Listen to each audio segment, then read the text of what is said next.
Gideon Nyioke, an advocate for the High Court of Kenya, joins me now live from Nairobi. Welcome to the program.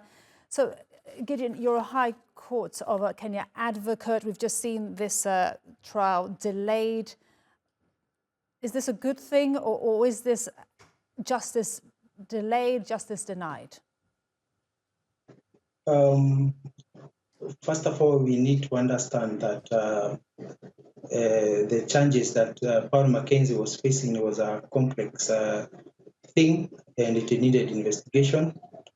And also considering that it was touching on the matters of faith, the investigators and the prosecutors needed to look for sufficient evidence to link Mackenzie and his followers directly to those matters.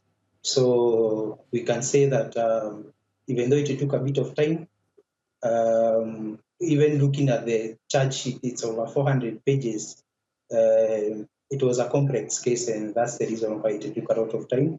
But we can also note that last week the court gave the prosecutors 14 days to charge Mackenzie or he be released.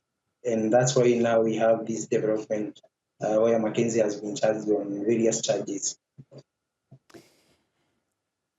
So there is, just to be clear, there is enough evidence to charge him, because what is it, more than 400 people were found in mass graves. This is such a shocking story. It shocked the world. It's shocked Kenya.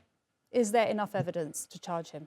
And of course, the charges that we're seeing reported by prosecutors intending to charge Paul Mackenzie and a dozen other suspects with murder and terrorism. Is there evidence for this? From the charge sheet and the evidence, they were able to link Mackenzie directly to the deaths of 281 people. And these are the people who were directly connected to Mackenzie. And he personally or he directly influenced them to follow those false doctrines. And also even at some point, he helped in covering up the murders by ensuring that those people are buried in shallow graves. So I think there is sufficient evidence to jail Mackenzie for those charges that he has been charged with. Insufficient evidence. Insufficient. Okay. Yeah. Okay.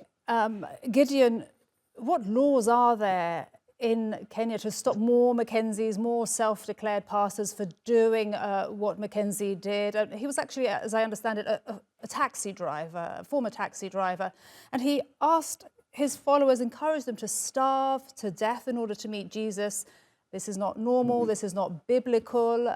How does this sort of message get preached? And how is it allowed to be preached and spread?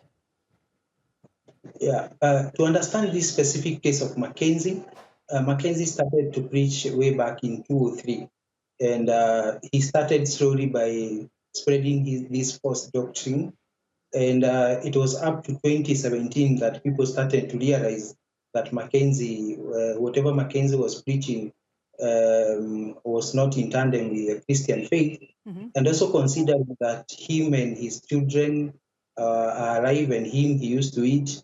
But he used to advise other people's children and people not to take to eat.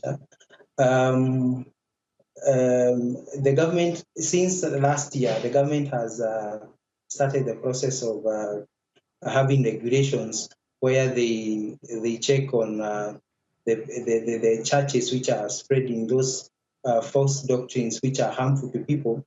And last year there were various arrests, and various religious leaders were arrested